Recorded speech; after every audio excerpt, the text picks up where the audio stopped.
అక్కడెక్కడో bird flu వచ్చిందంట, మన ఊర్లో కాదు కదా అని చెప్పి చికెన్ తినేసారు. ఏ ఊర్లో ఉన్నా కొంతకాలం చికెన్ దూరంగా పెట్టడం బెస్ట్. మరి ఏం తినాలబ్బా అని ఆలోచిస్తున్నారు కదా, అందుకే ఈ రోజు వీడియోలో మటన్ నల్లి బోన్స్ కర్రీ చూపిస్తున్నాను.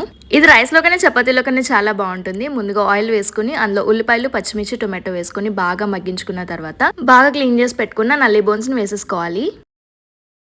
అలాగే ఫ్రెష్ గా చేసుకున్న అల్లం వెల్లుల్లి పేస్ట్ కూడా వేసుకొని పసుపు అలాగే టేస్ట్కి తగినట్టు కారం కూడా వేసేసుకొని ఒకసారి అలా బాగా కలిపేసుకుని మూత పెట్టి మగ్గించుకోవాలి.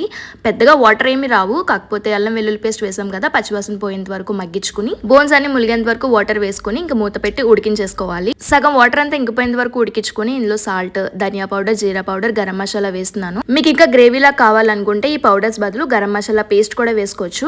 నాకంత గ్రేవీగా వద్దు, అందుకే ఈసారికి వేయలేదు. అంతే, కర్రీ ఇలా బాగా దగ్గర పడిపోయిన తర్వాత లాస్ట్ లో కొత్తిమీర వేసేసుకుంటే నల్లి బోన్స్ కర్రీ అయితే రెడీ అయిపోయింది. చాలా మంది నల్లి బోన్స్ తో సూప్ ట్రై చేసి ఉంటారు కదా, ఈసారి ఇలా కర్రీలా కూడా ట్రై చేయండి, చాలా చాలా బాగుంటుంది. వీడియో నచ్చితే లైక్ అండ్ సబ్స్క్రైబ్. బాయ్.